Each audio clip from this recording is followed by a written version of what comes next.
আজ আমি বানাবো ডিমের কারি। কিছুটা জলের ভিতর ডিমগুলো ছেড়ে দিলাম।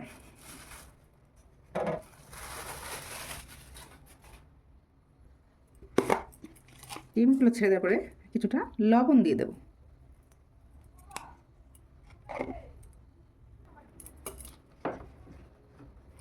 এর সঙ্গে আমি 2-3টে ছোটো ছোটো আলু অ্যাডজাস্ট করে নেব।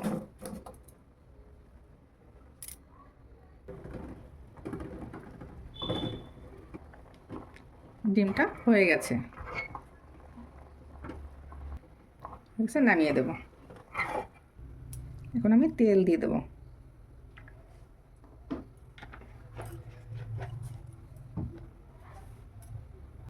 এবার তেলটা গরম হয়ে গেছে, আমি আলুগুলো ভেজে নেব। আলু আর ডিমগুলো ভেজে নেব।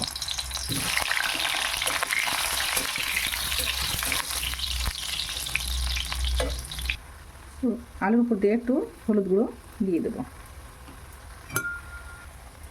আলুগুলো নামিয়ে ডিমগুলো দিয়ে দেব।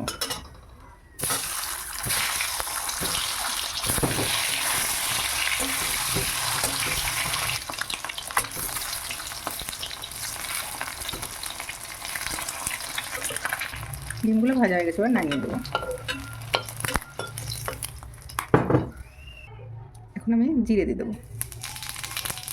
জিরে দেওয়ার পরে তেজপাতা, শুকনো লঙ্কা, তেজপাতা দেওয়ার পরে পেঁয়াজ বাটা ছিল, তাতে ছেড়ে দেবো। হাতে বাটা, শিলে বাটা জিরে আর আদা পেস্ট।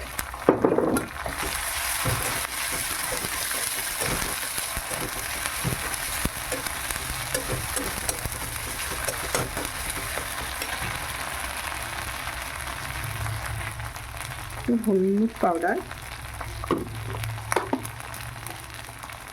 লবণ দিয়ে দেবো, সানরাইজের লঙ্কা পাউডার,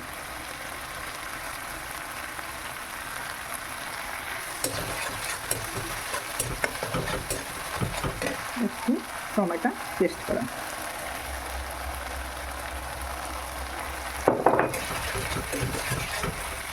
এবার শুটিগুলো ছেড়ে দেবো। ভেজে রাখা ডিম আর আলুগুলো ছেড়ে দেবো।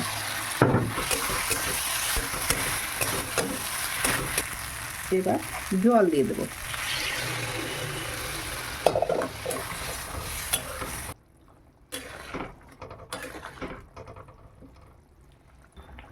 কিছু ধনেপাতা কুচি ছেড়ে দেবো। দেখো বন্ধু, তৈরি হয়ে গেছে ডিমের কারি।